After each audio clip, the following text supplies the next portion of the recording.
हिल नहीं रहा है, हिल रहा है। तो बहुत बहुत स्वागत है प्यारे बच्चों, आप सभी का एक बार फिर से हमारे इस न्यू क्लास में। प्यारे बच्चों, आज की इस क्लास में हम लोग जो है ऊर्जा संसाधन के बारे में पढ़ेंगे और ये चैप्टर बच्चों हमारा आज से शुरू होने जा रहा है। इसके पहले बच्चों आपको हम ज्योग्राफी का जो पीछे का जितने भी संसाधन था वो सारे क्लास हम करा चुके हैं। यदि आप हमारे उस क्लास को नहीं देखे हैं तो जा करके आप एक बार प्ले लिस्ट में जरूर देखिएगा। और अभी आज बच्चों हम लोग यहाँ पे ऊर्जा संसाधन को पढ़ेंगे और इसके बाद ऊर्जा के बाद हमारा आएगा शक्ति संसाधन, तो वो भी हम इसी चैप्टर में पढ़ लेंगे। तो सबसे पहले हम लोग जान लेते हैं ऊर्जा क्या है। ठीक है, ऊर्जा देखिए, कोई भी काम को अगर हम लोग करते हैं, किसी भी काम को करते हैं तो हमें उसमें ऊर्जा की जरूरत होती है। किसकी जरूरत होती है? ऊर्जा की। दुनिया में कोई भी काम होता है तो बिना ऊर्जा का हमारा कंप्लीट नहीं हो सकता है। चाहे हम सोए, बैठे, खाए, पिए, दौड़े, पढ़े, लिखे, यहाँ तक कि चलने में भी हमको किसकी जरूरत पड़ती है? ऊर्जा की। यहाँ तक कि भोजन भी अगर हम करते हैं तो किसकी जरूरत पड़ती है? ऊर्जा की जरूरत पड़ती है। ठीक है, हम बिना ऊर्जा का भोजन तक नहीं ग्रहण कर सकते हैं। ठीक है ना, तो इसलिए ऊर्जा बहुत इंपॉर्टेंट है हमारे लिए। ठीक है ना, तो सबसे पहली बात आता है कि ऊर्जा किसे कहते हैं, तो यहाँ पे ध्यान दीजिएगा आप लोग। ठीक है ना, यहाँ हम लिखे हैं तारा भारती, बढ़िया से बनाओ तुम। देखो, तारा भारती कार्य करने की क्षमता को क्या कहते हैं बाबू मेरे? ऊर्जा कहते हैं। क्या कहते हैं? ऊर्जा। कार्य करने की क्षमता को क्या कहते हैं? ऊर्जा कहते हैं। और ऊर्जा का एसआई मात्रक क्या होता है?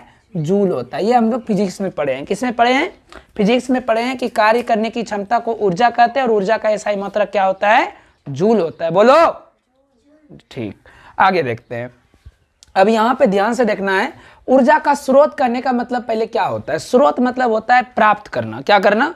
मतलब कि ऊर्जा हमें किस किस चीजों से मिलती है उससे। जैसे कि मान लो पानी का स्रोत, मतलब पानी हम कहाँ से लेते हैं। ठीक है ना, भोजन का स्रोत मतलब भोजन हमको कहाँ से मिलती है। उसी प्रकार से ऊर्जा का भी एक स्रोत होता है कि हमें ऊर्जा कहाँ कहाँ से मिलती है। ठीक है, तो ऊर्जा के जो होते हैं स्रोत जो होते हैं वो मुख्यतः दो होते हैं। कितने होते हैं बाबू मेरे? दो स्रोत होते हैं। ऊर्जा के कितने स्रोत होते हैं? दो स्रोत। ये जितनी भी बात हम बता रहे हैं ये सारे इंपॉर्टेंट है। ठीक है ना, तो ध्यान से देखना है क्योंकि कई बार हम एग्जाम में देखे हैं कि ये ऊर्जा के परंपरागत स्रोत और ऊर्जा के गैर परंपरागत स्रोत से भी क्वेश्चन पूछ दिया गया है। So listen carefully. ओके, यहाँ देखो, ऊर्जा के स्रोत कितने होते हैं? दो होते हैं, जिसमें कि पहला होते हैं ऊर्जा के परंपरागत स्रोत और दूसरा होते हैं ऊर्जा के गैर परंपरागत स्रोत। ठीक है ना, ऊर्जा के परंपरागत स्रोत का मतलब क्या होता है? वैसा स्रोत जो काफी लंबे समय से मानव का सेवा करते आ रहे हैं, जिसे हम खुद नहीं बना पाते हैं, जिसे हम लोग, मेरे हाथ में इसका मतलब निम्नीकरण जो है वो हमारे हाथ में नहीं होते हैं।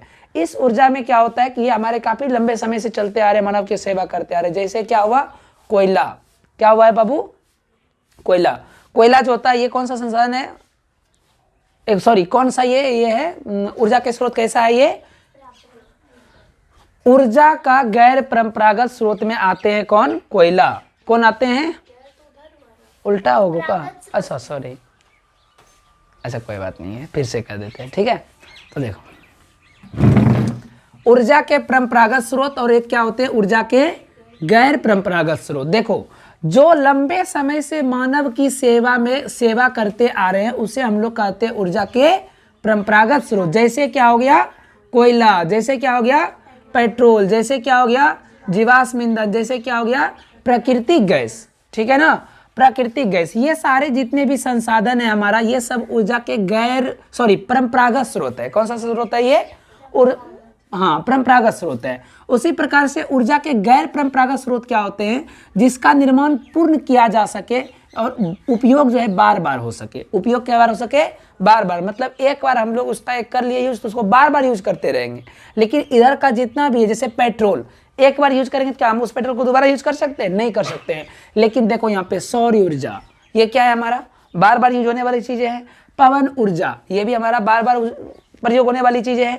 तो जो चीजें हम एक बार से नहीं बल्कि बार बार प्रयोग में ला लेते हैं वो हमारा गैर परंपरागत स्रोत होते हैं। ठीक है, और जिसको हम लोग एक ही बार प्रयोग में लाते हैं उसको हम लोग क्या कहते हैं बाबू? क्या कहते हैं? परंपरागत। क्या कहते हैं इसको? परंपरागत स्रोत। ठीक है ना, तो ये चीजों को याद रखना है। उसके बाद अगला पॉइंट हमारा बनता है कोयला। क्या होते हैं बाबू? कोयला। क्या होते हैं? कोयला। ठीक है ना, चलो देखो यहाँ पे ध्यान से, कोयला कितने? देखो यहाँ पे कोयला, यह एक प्रकार के अनवीकरणीय ऊर्जा है। कौन ऊर्जा है बाबू? अनवीकरणीय ऊर्जा है। कोयला कौन सा है? ऊर्जा है अनवीकरणीय। अनवीकरणीय क्यों है? क्योंकि इसे हम लोग खुद से बना नहीं सकते हैं, ये प्राकृतिक निर्मित संसाधन होते हैं और ये जो बनने में है करोड़ों वर्ष लग जाते हैं। लगभग कितने वर्ष लग जाते हैं? लाखों करोड़ों वर्ष लग जाते हैं। इसलिए ये क्या है? अनवीकरणीय ऊर्जा। ये क्वेश्चन कई बार एग्जाम में पूछा गया है कि ऊर्जा किस प्रकार का संसाधन है। तो कौन सा संसाधन है? हमारा अनवीकरणीय संसाधन है। याद रखना, दुनिया में कोई भी संसाधन जो कि हम लोग अपने से बना नहीं सकते, जो प्रकृति द्वारा बनाया हुआ है, तो उसे हम लोग अनवीकरणीय ही कहते हैं। कौन सा संसाधन कहते हैं? अनवीकरणीय संसाधन कहते हैं। ठीक है ना, तो ध्यान से याद रखना इसको। तो कोयला हमारा कौन सा संसाधन हो जाएगा? अनवीकरणीय संसाधन। कौन सा हो जाएगा बाबू? अनवीकरणीय संसाधन। और इसकी प्राप्ति हमें कहां से होती है? जीवाश्म। जीवाश्म मतलब क्या हुआ? जीवाश्म मतलब हुआ कि जो कि जीव जंतु पादप वगैरह जितने भी हैं, वो जो अगर मिट्टी के अंदर में बहुत साल तक रह जाते हैं तो वो जीवाश्म का रूप ले लेता है। ठीक है ना, किसका रूप ले लेता है? जीवाश्म का।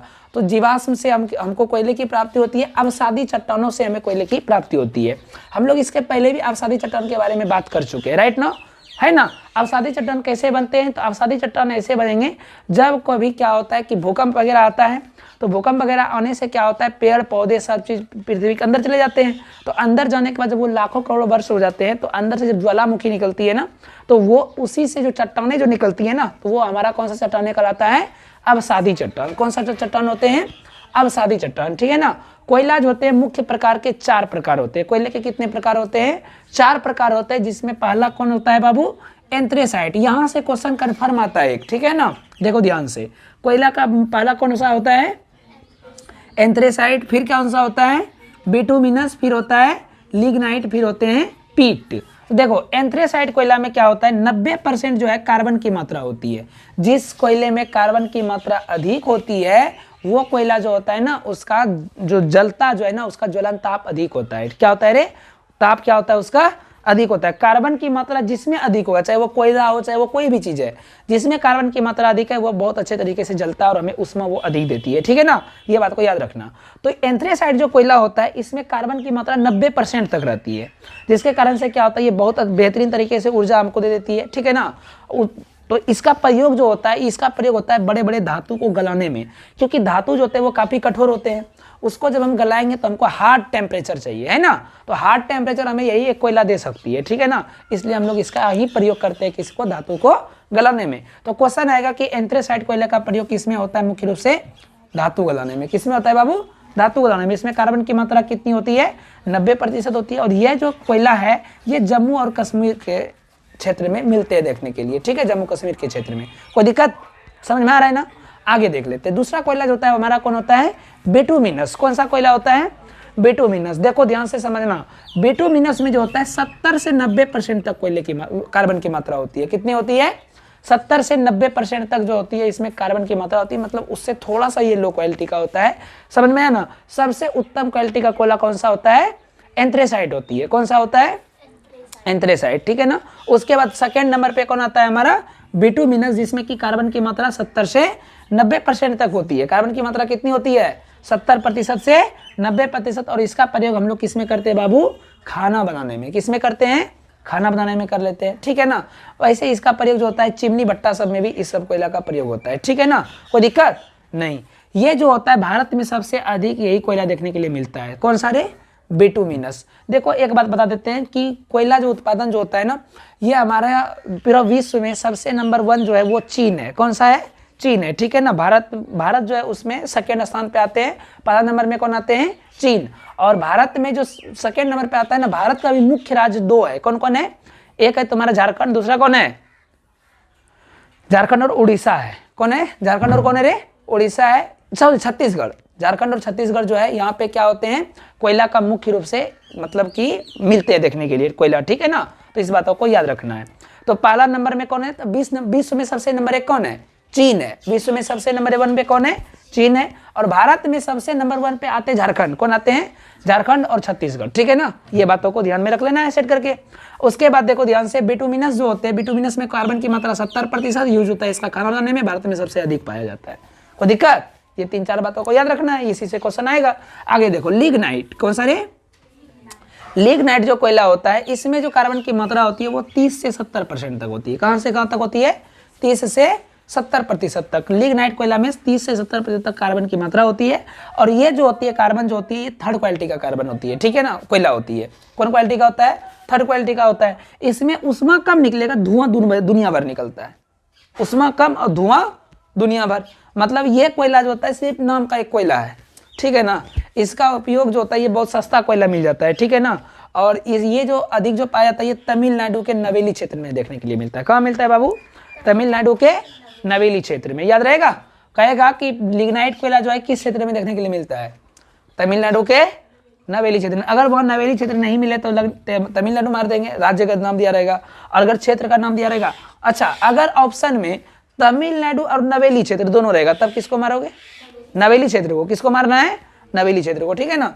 उसके बाद देखो पीट कोयला, ये कोयला जो होता है ना सबसे घटिया कोयला होता है। क्या होता है रे? सबसे घटिया कोयला होती है। और इस कोयले में क्या होता है? 30% से भी कम कार्बन होती है। अब हम बोल चुके हैं कि कार्बन जिसमें अधिक उसका कोयला का क्वालिटी कैसा होगा? बेटर होगा। तो उसमें 90% था देखो कोयला का कार्बन का मात्रा, मतलब ये सबसे बेहतरीन कोयला था। और इसमें कितना है? 30% से भी कम, तो ये सबसे खराब क्वालिटी का कोयला होगा। और ये कोयला जो होता है धुआं दुनिया भर देता है। क्या देता है? धुआं दुनिया भर देता है। और ये जो होते हैं दलदली वाले क्षेत्र में देखने के लिए मिलते हैं, ठीक है। कोई दिक्कत यहाँ तक नहीं। आगे देखते हैं कोयला का उपयोग। ये भी क्वेश्चन पूछा गया एग्जाम में कई बार कि कोयले का उपयोग हम लोग किस में करते हैं। ये तो अपने दिमाग से भी लिख सकते हैं। कोयला का उपयोग देखो खाना बनाने में कर लेते हैं। किस में कर लेते हैं बाबू? खाना बनाने में। उसके बाद विद्युत उत्पादन में कोयले का प्रयोग कैसे होता है तुम लोग जानते हो? बता दें। देखो क्या होता है ना कि कोयले से क्या किया जाता है ना कि मतलब पानी को गर्म किया जाता है। क्या किया जाता है? पानी को गर्म किया जाता है। और उस पानी के गर्म से जब पानी गर्म होता है तो उससे भाप जो निकलता है ना, वेपर, उस वेपर से टरबाइन को घुमाया जाता है, फिर जिससे हमें क्या मिलती है?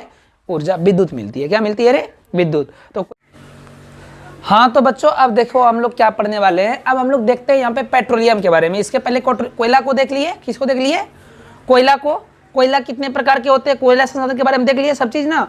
अब हम लोग को पेट्रोलियम के बारे में जानना है, ठीक है, क्योंकि इसमें भी क्वेश्चन कुछ ऑब्जेक्टिव आते हैं, तो इसको ध्यानपूर्वक देखना है। देखो पेट्रोलियम पहले क्या है, तो पेट्रोलियम ये एक महत्वपूर्ण और उपयोगी संसाधन है। आज हमारा जो लाइफ जो है, ठीक है, तुम देखो कि हमारे लाइफ में परिवहन जितने भी चल रहे हैं, परिवहन में कहीं ना कहीं योगदान किसका है? सबसे बड़ा योगदान किसका दिखने मिलता है?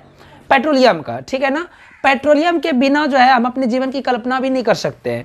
कोई भी देश, कोई भी राष्ट्र जो होते हैं, अगर उसके पास में जितना अधिक पेट्रोलियम होता है ना, वो राष्ट्र का अस्तित्व उतना मजबूत होता है, ठीक है ना। और जिसके पास में पेट्रोलियम नहीं है उसका अस्तित्व बच भी नहीं सकता है, ठीक है ना। तो पेट्रोलियम रहना भी जरूरी है और इसको बचाना भी जरूरी है, ठीक है ना। तो यहाँ पे देखते हैं, देखो समझना बात को। तो सबसे पहला पॉइंट हम यहाँ पे क्या लिखे? ये एक महत्वपूर्ण और क्या है? उपयोगी संसाधन है। कोई दिक्कत? ये लाइन में कोई दिक्कत नहीं है। आगे यहाँ पे लिखे हैं ये कच्चा माल और कई शक्ति के स्रोत भी है। ये क्या है रे? कच्चा माल और क्या है? कई शक्ति के स्रोत भी है। मतलब यहाँ कहने का क्या हुआ कि इससे कई प्रकार के ऊर्जा बनते हैं, ठीक है ना। कई प्रकार के पेट्रोल से क्या बनते हैं? ऊर्जा बनते हैं। और साथ में ये कच्चा माल है। कच्चा माल हम लोग इसलिए कहते हैं इसको क्योंकि ऐसा नहीं है कि पेट्रोल को हम डायरेक्ट में यूज ले लेते हैं, ठीक है ना। ये पेट्रोल से हम लोग कुछ मिला करके नया प्रकार का भी पदार्थ बनाते हैं। अब हम तुम लोग को बताते हैं, जैसे कि मान लो चावल है और क्या है रे? दूध है। चावल और क्या है? दूध है। अभी देखो ये दोनों ही हमारे लिए कच्चा पदार्थ है। क्या है? ये दोनों हमारे लिए क्या है? कच्चा पदार्थ है। अब हम अगर इसको दोनों को मिला करके नया पदार्थ बनाएंगे तो हमारा क्या बनेगा? खीर बनेगा। क्या बनेगा बाबू? खीर बनेगा। तो ये एक क्या हुआ? ये दोनों क्या हुआ? कच्चा पदार्थ हुआ। उसी प्रकार से पेट्रोल जो होते हैं, पेट्रोलियम जो होते हैं ना, वो भी एक प्रकार का कच्चा माल है। उसमें हम कुछ नया पदार्थ को मिला करके एक नया चीज को बनाते हैं। बात समझ में आया? जैसे मान लो दवाई, क्या हो गया? दवाई। क्या पेट्रोल से डायरेक्ट दवाई बन जाएगा? नहीं, पेट्रोल में हम कोई चीज को मिक्स करेंगे, है कि नहीं है, फिर हम उससे क्या बनाते हैं बाबू? दवाई बनाते हैं। तो इसीलिए यहाँ पे हम लिखे हैं कि ये एक प्रकार का कच्चा माल और साथ में क्या है रे? ऊर्जा के स्रोत भी है। अब देखो पेट्रोल से हम लोग क्या क्या निकालते हैं? देखो गैसोलीन निकालते हैं। क्या बनाते हैं? गैसोलीन क्या होता है बताओ? गैसोलीन ही देखो, तुम लोग सुना होगा कि वायुयान जो उड़ता है पेट्रोलियम से चलता है ना, तो पेट्रोलियम से ही गैसोलीन को निकाला जाता है, ठीक है ना। और यही ईंधन का प्रयोग किया जाता है वायुयान में। बात समझ में है ना। इसलिए डायरेक्ट अब आदमी गैसोलीन उतना कितना समझेगा, इसीलिए उसको क्या बोल दिया जाता है? पेट्रोलियम। क्या बोल देता है? पेट्रोलियम। लेकिन अगर मुख्य रूप से पूछे तो क्या लगता है उसमें?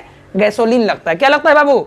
गैसोलीन लगता है। तो पेट्रोल से हमको क्या मिल जाता है? गैसोलीन मिलता है, डीजल मिलता है, किरोसिन तेल मिलता है, ठीक है ना। कीटनाशक दवाई का निर्माण होता है, ठीक है। और उसके बाद फिर साबुन बनता है। क्या बनता है बाबू? साबुन बनता है। तो इसी प्रकार से प्लास्टिक बनता है। तो ये सारे चीज हमारा किससे मिलता है? हमको पेट्रोलियम से मिलता है। किससे मिलता है बाबू? पेट्रोलियम से मिलता है। अब देखो भारत में जो है पेट्रोलियम का भंडार जो है 17 अरब टन है। कितना है बाबू? इसका भंडारण कितना है? 17 अरब टन है भारत के पास में, ठीक है ना, जो कि विश्व का मात्र कितना प्रतिशत है रे? 1% है, ठीक है। हमारे पास में पेट्रोल बहुत है, ठीक है ना, लेकिन हम लोग अपना पेट्रोल का प्रयोग नहीं करते, हम लोग दूसरे कंट्री से लेते हैं। ऐसा क्यों करते हैं पता है? ऐसा इसलिए करते हैं, हम लोग अपनी चीज़ों को बचा के रख रहे हैं, है ना। समय आने पे अगर किसी देश से, अगर हम जैसे मान लो अभी उस देश से रिलेशन अच्छा है, हम अभी उससे ले रहे हैं सामान, कल के डेट में अगर उससे रिलेशन खराब होगा तब तो हमारा पेट्रोल तो रहेगा यूज करने के लिए। इसीलिए ऐसा किया जा रहा है कि पेट्रोल हमारे पास में है, देखो 17 अरब टन है पेट्रोलियम, लेकिन फिर भी हम अपने पेट्रोल को क्या कर रहे हैं? बचा के रखते हैं और दूसरे कंट्री से लेकर के अपने काम को चलाते हैं, है ना। समझ में आया बात ना कि नहीं? आगे देख लेते हैं। आगे यहाँ पे क्या है?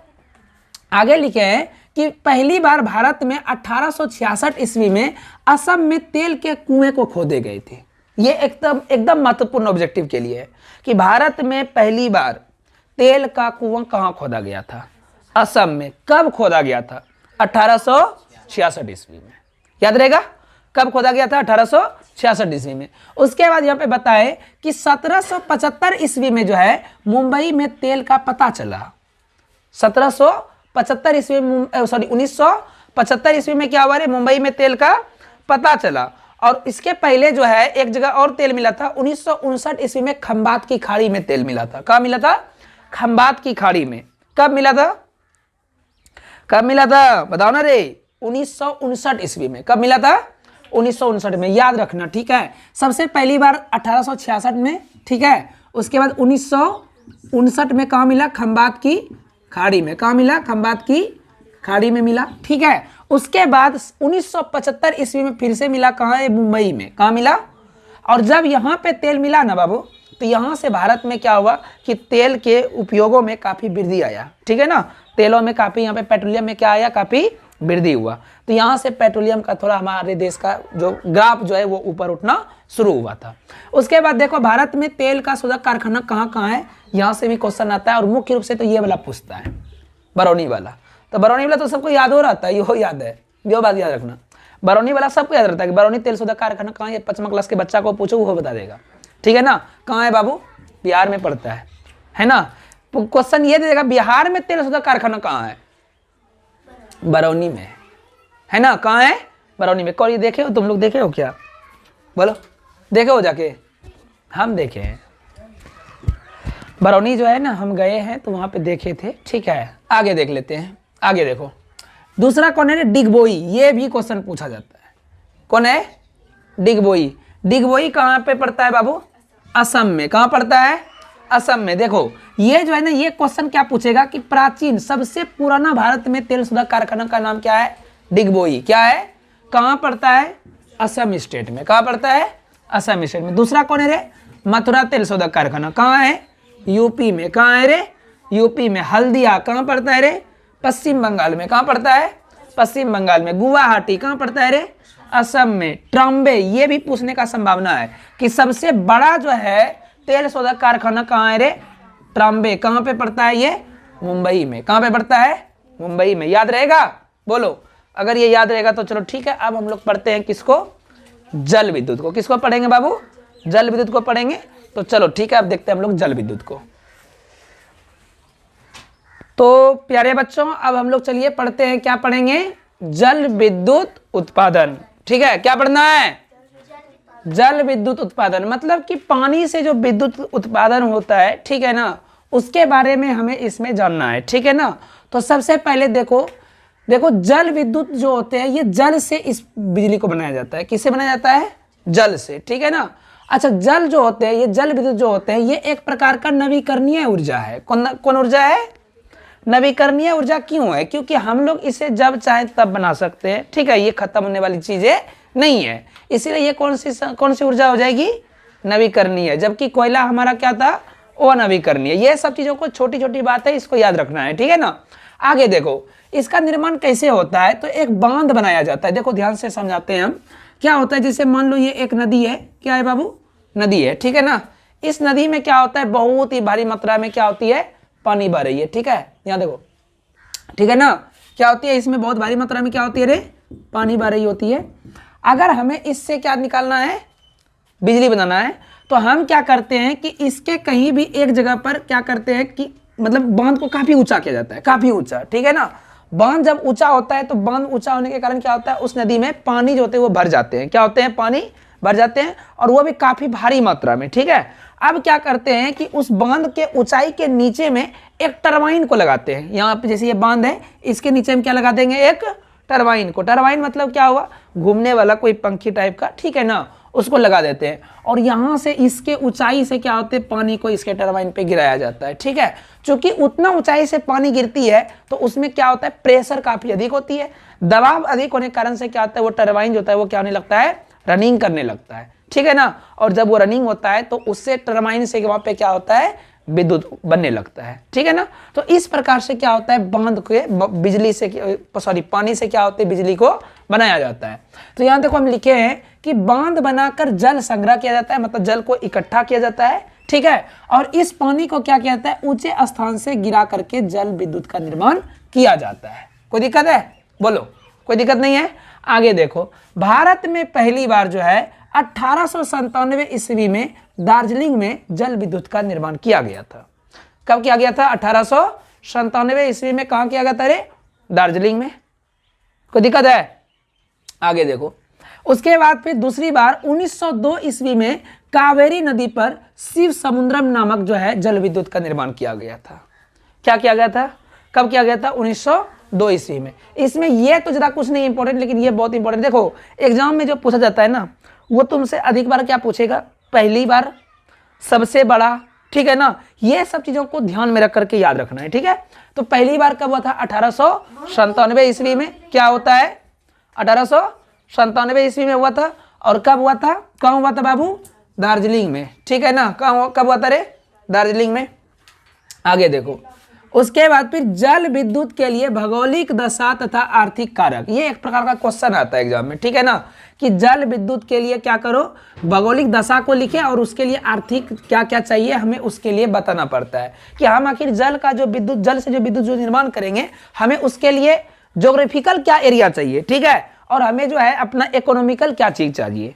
तो यही चीजों को पूछा जाता है। ज्योग्राफिकल एरिया भी बहुत मायने रखता है, क्योंकि तुम्हारे पास में खूब पैसा रहेगा, लेकिन अगर तुम्हारे पास में ज्योग्राफिकल उस तरह का एरिया नहीं रहेगा ना, अब तुम्हारे पास भौगोलिक क्षेत्र उस तरह से नहीं रहेगा, तो तुम जल का निर्माण, जल से विद्युत का निर्माण नहीं कर पाओगे। मान लो कि तुम्हारे पास में भौगोलिक क्षेत्र बहुत अच्छा है, लेकिन अगर तुम्हारे पास में आर्थिक नहीं है, तुम्हारे पास में ये सब चीज नहीं है, तो तुम उसमें भी जल का विद्युत निर्माण नहीं कर पाओगे जल से। इसलिए हमको ये दोनों चीज बैलेंस में बना करके रखना पड़ता है। तो देखते हैं हमको क्या क्या चीज चाहिए कि अगर हम जल से विद्युत बनाएंगे तो हमको भौगोलिक क्षेत्र में क्या देखना होता है और आर्थिक क्षेत्र में हमको क्या देखना होता है, ठीक है। तो देखो सबसे पहली बात, अगर भौगोलिक क्षेत्र में अगर हम आए तो यहाँ पर क्या होना चाहिए, तो हम जिस जगह पे जल से विद्युत का निर्माण करेंगे वहां पे जल सब दिन बहते रहना चाहिए, जब पानी कभी रुकना नहीं चाहिए, है ना। ये नहीं कि एक साल में 6 महीना पानी बहता है, 6 महीना सुखाड़ रहता है, तो वहां पे हो जाएगा क्या, संभव नहीं। वहां पे सब दिन प्रवाह जो है जल का वो निरंतर चाहिए, ठीक है ना। दूसरी बात, जल का प्रवाह जो है तेज गति से होना चाहिए। क्या होना चाहिए, तेज गति से होना चाहिए। तुमको बता देते हैं, हमारा गंगा नदी है, गंगा नदी से कहलगांव पे जो बिजली उत्पादन जो होता है पानी से जो होता है, वहां पे उसमें जो पाइप जो सेट किया गया है ना, बड़ी बड़ी मछलियां जो होती है ना, उस पाइप के द्वारा घुस जाती है उसमें, और वो जाती नहीं है, उसको पानी खींच लेती है बहुत स्पीड से। पाइप अगर कहीं जरा सा फट जाता है ना, तो बहुत ऊपर तक उसका मतलब वो निकलता है, प्रेशर निकलता है पानी का, इतना भयानक है वो, ठीक है ना। और वहां जो पानी में जो पाइप को गिराया गया है ना, वहां पे बहुत बड़ी बड़ी मोटर को लगाया गया है, बहुत बड़ी बड़ी अंदर में, पानी के अंदर में मोटर को, और उस मोटर से पानी को उसी जगह उठा करके उस पाइप में डाला जाता है, ताकि बहुत ही प्रेशर से पानी जाए, ठीक है ना। ताकि क्या होता है कि एक जगह ऐसा नहीं है, बहुत दूर तक ना पानी गया जी। गंगा कहाँ, कहलगांव का जो NTPC बना हुआ है बहुत दूर है वो, तो मोटर का जो रफ्तार रखा गया है ना वो काफी हाई है। तो वही यहाँ पे लिखा गया है कि जल का जो प्रवाह है वो क्या होनी चाहिए रे, तेज गति से होनी चाहिए। उसके बाद बताएं कि जल का क्या है रे, गिराव जो है वो ऊंचे स्थान से होना चाहिए। जितने ऊंचे स्थान से जल गिरेगा उतना अधिक प्रेशर मारेगा नीचे, और उतना ही तेजी से क्या घूमेगा, हमारा टरबाइन घूमेगा, ठीक है ना। इसीलिए जल का गिराव कहां से होनी चाहिए, ऊंचे स्थान से होनी चाहिए। उसके बाद फिर नदी का मार्ग जो है वो ढालूनुमा होना चाहिए, क्योंकि नदी का मार्ग अगर ढालूनुमा रहेगा ना, तभी पानी का रफ्तार भी तेज पकड़ेगा। बात समझ में आ रहा है कि नहीं आ रहा है, ठीक है ना। आगे देखो, नदी बड़ा होना चाहिए। क्या होना चाहिए? नदी बड़ा होना चाहिए। कितना चाची कर रही है रे, हो गया ना। चलो देखो यहाँ पे क्या होना चाहिए, नदी क्या होना चाहिए? बड़ा होना चाहिए। उसके बाद हाँ, नदी मार्ग, नदी का जो रास्ता होना चाहिए वो क्या होना चाहिए? ढालूनुमा होना चाहिए। ठीक है, आगे देख लो, नदी बड़ा होना चाहिए। इस सब चीज़ों को, ये हो गया हमारा क्या, इसके लिए हमको चाहिए भौगोलिक दशा। क्या चाहिए हमको? भौगोलिक दशा। आगे देख लेते हैं, आगे है आर्थिक कारक। क्या है रे नूनू? आर्थिक कारक। आर्थिक कारक का मतलब क्या हुआ? अगर हमारे पास में मान लो कि भौगोलिक दशा सब चीज़ है, भौगोलिक क्षेत्र है, ये सारा चीज़ है, लेकिन अगर हमारे पास में ये अवेलेबल नहीं होगा तो हम उसका उपयोग ही नहीं कर पाएंगे सही तरीके से। हम बना लेंगे, हम सब चीज़ बना लेंगे, लेकिन उसका जब मान लो तुम खाना बना लिया 200 आदमी का, है ना, खाने वाला तुम अकेले हो तो कोई फायदा होगा उससे? कोई बेनिफिट है नहीं ना है।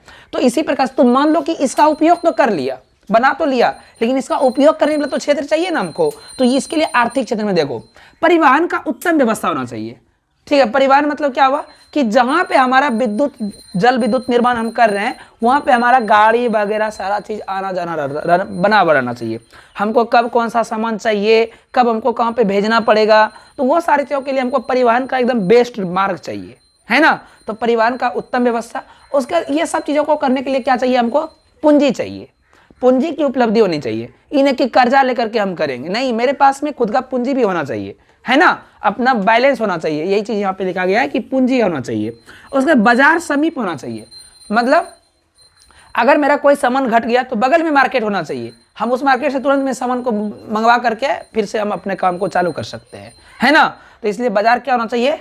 समीप होना चाहिए। उसके बाद फिर औद्योगिक विकास। ये क्या बोल रहा है? औद्योगिक विकास का मतलब ये हुआ कि उस जिस क्षेत्र में तुम कंपनी खोलोगे, जल विद्युत का क्षेत्र बनाओगे, उस जगह के बगल में औद्योगिक विकास होना चाहिए। ताकि देखो, बिजली का उपयोग औद्योगिक क्षेत्र में अधिक होता है ना। बड़ी बड़ी जो कंपनियां होती है उसको बिजली का ही जरूरत होती है, और बिजली पे ही उसमें सारा मशीन वगैरह चलती है। तो औद्योगिक विकास उसके अगल बगल के क्षेत्र में होनी चाहिए। ठीक है, उसके बाद फिर हमें बाजार नज़दीक में होनी चाहिए कि कोई सामान घटा या कोई सामान हमको ट्रांसपोर्ट या एक्सपोर्ट करने की जरूरत पड़े तो हम अपने बाजार में जल्दी से जल्दी कर सके, है ना। उसके बाद फिर हमको पूंजी चाहिए। उसके बाद हमको परिवहन का उत्तम व्यवस्था चाहिए। ये सब चीज़ों की हमको जरूरत है, तब हम किसी भी जगह पे जल से विद्युत का निर्माण कर सकते हैं। तो ये था हमारा जल विद्युत का उत्पादन। अब हम लोग इसको पढ़ेंगे, क्या? जल विद्युत परियोजना को पढ़ना है ना। तो जल विद्युत परियोजना हम लोग अगले क्लास में पढ़ेंगे। ठीक है, आज की क्लास यहीं तक रहने देते हैं। तो प्यारे बच्चों, अगर क्लास पसंद आया हो तो इसे लाइक करिएगा और साथ में इसे अपने दोस्तों के साथ में शेयर करिए। तो फिर से हम मिलते हैं एक न्यू क्लास के साथ में। बने रहे हमारे चैनल पर। Bye bye, take care, see you.